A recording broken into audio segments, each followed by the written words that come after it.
Yana bitta qiziq case bizga yaqinda o'tgan hafta murojaat qilgan bemorlarimizdan bittasi. O'zi odatda ko'p holatlarda men bemorlarni o'zidan gapirishni yaxshi ko'rardim-ku, lekin ko'p holda bemorlarimiz gapirishga xohlashmaydi, uyalishadi boshqa.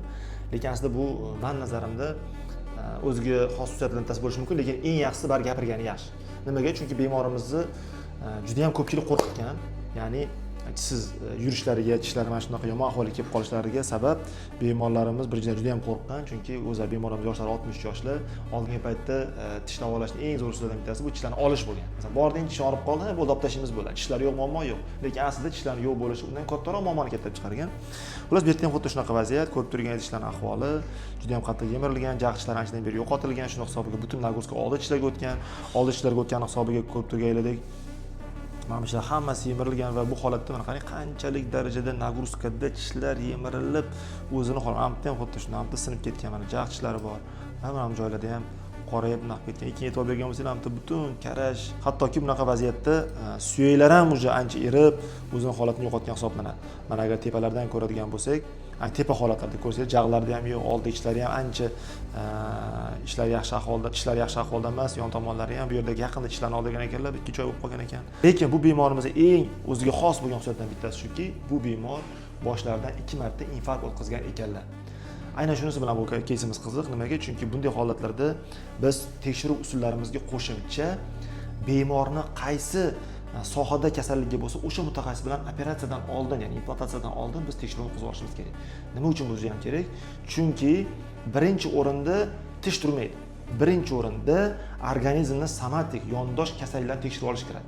Chunki masalan yurak bilan bog'liq kasalliklar, buyrak bilan, endokrin, masalan gormonlar bilan bog'liq yoki tayanch harakat sistemasi, qon bilan bog'liq yoki asab tizimi bilan bog'liq yoki shunga o'xshagan ayrish bilan yurak, bunaqa muammolar birinchi o'rinda o'zini mutaxassis bilan tekshirib o'tkazilib va stomatolog bilan birga ikkita mutaxassis konsultatsiya qilib, konsilium qilib, bitta mutaxassis ikkinchi mutaxassisga, ya'ni bizga stomatologga ruxsat berish kerak yoki taklif berish kerak yoki tavsiya berish kerak bo'ladi. Ya'ni sizlar nima ishlatasizlar? Biz bunaqa ishlatamiz. Yo'q, mana bunaqa taktika qo'llaydi, bunaqa qiladi. Ya'ni o'shandagina ish chiroyli chiqadi, ishonchli chiqadi va eng muhimi bemor uchun xavfsiz bo'ladi. Agar hozir biz shu holatda hozir deb xohlagan ishimizni qilib implantlar qo'yib qilsak-u, lekin bu ularni olayotgan dorilarga yoki infarkt bosh o'tkazgan bo'lsalar yoki shunga o'xshagan muammolar bilan qarama-qarshi bo'lib qolsa, biz bemorga foyda qilamiz deb zarar qilib qo'yishimiz mumkin. Shuning uchun shunday vaziyatlarda agar siz implant qo'ydirmoqchi bo'lsangiz, siz doim qanaqa kasalliklaringiz bo'ladigan bo'lsa, shifokor, davolovchi, stomatologingiz bilan suhbatlashganda aytib qo'yishingiz kerak. Menda shunaqa kasalliklar bor, shunaqasi boshimga o'tkazilgan. O'zi stomatolog so'raydi, lekin so'ramasa siz aytib qo'yishingiz kerak. O'shandagina sergak tortadi, ha deydi, keyin boshqa vrachlar bilan, o'zingiz vrach yoki siz vrachingiz bo'lmasa, boshqa o'zini ishongan vrachlar bilan maslahatlashib, sizning holatingizda nima qilsa sizga eng yaxshi sifatli va ishonchli ish bo'lishini sizga taklif qiladi. Bu esa eng muhim hisoblanadi. Chunki ba'zi bir holatlarda hattoki nimadir qilmoqchimizmi, u narsa organizmga zarar qiladigan bo'lsa, biz undan ko'ra boshqa narsani taklif qilishimiz mumkin. Shu sabab doim tekshiruv usullariga jiddiy qarang. Aslida bu tishlarning holati edi. Bu esa aysbergning faqat uchi. Eng asosiy masala uni tagida, ya'ni ildizlar holatida, suyaklar atrofida bo'ladi.